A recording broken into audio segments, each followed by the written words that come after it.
A series of events called the menstrual cycle happens about once every month to prepare a woman's body for pregnancy. Changing levels of natural chemicals in the bloodstream, called hormones, control these events. The reproductive organs affected by these hormones include the vagina, cervix, uterus, fallopian tubes, and ovaries.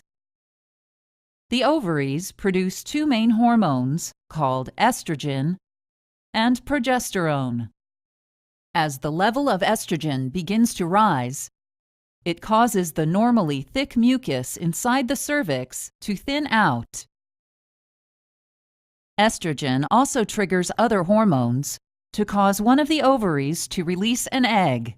This process is called ovulation. If a woman has sex during this time, a man's reproductive cells, called sperm, can pass through the thinner mucus to fertilize an egg. In the uterus, estrogen causes the lining to thicken, which prepares it to receive a fertilized egg.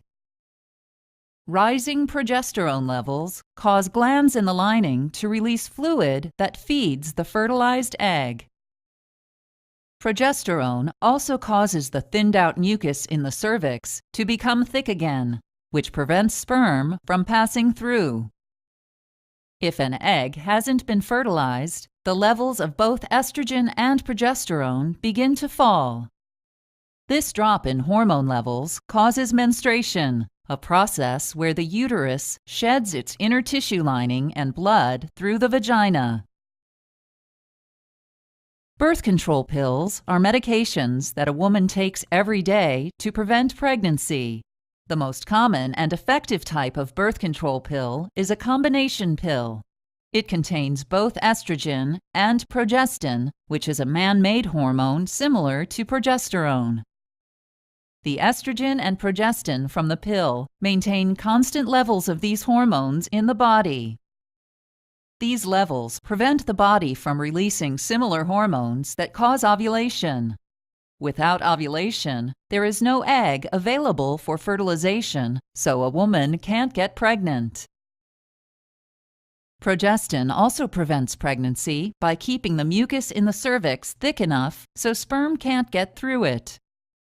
A third effect of progestin on pregnancy involves its influence on the lining of the uterus. In contrast to natural progesterone, progestin is slightly different chemically. Over time, it makes the uterine lining thinner instead of thicker. As a result, if fertilization of an egg does take place, the lining may be too thin for it to stay in the uterus, so it passes out of the body with the next menstrual period.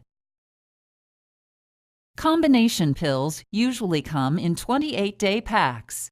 Depending on the brand of pill, the first 21 to 24 pills are active pills because they contain hormones. The last 4 to 7 pills are inactive or reminder pills that don't contain any hormones. Inactive pills allow the hormone levels in the body to drop so that bleeding during the menstrual cycle can occur. Even though the inactive pills don't contain any hormones, the woman remains protected against pregnancy during this time. Inactive pills are also called reminder pills because they keep a woman in the habit of taking a birth control pill every day. Progestin-only pills, or mini pills, only contain progestin. Like the combination pill, the progestin in the progestin-only pills prevents pregnancy by preventing ovulation, thickening cervical mucus, and thinning out the lining of the uterus. Women may choose progestin-only pills if they can't tolerate the estrogen in combination pills due to side effects or other medical reasons. All progestin-only pills are active. Menstrual bleeding with progestin-only pills may occur once every month, on and off throughout the month, or there may be no bleeding at all. For the highest protection against pregnancy, it is important to take progestin-only pills at the same time every day. Both combination and progestin-only birth control pills are about 99% effective at preventing pregnancy if used correctly. This means about 1 out of 100 women will become pregnant each year if they use them correctly every day. However, they are only about 92% effective with typical use, which means about 8 out of 100 women will become pregnant each year if they don't always remember to take them every day.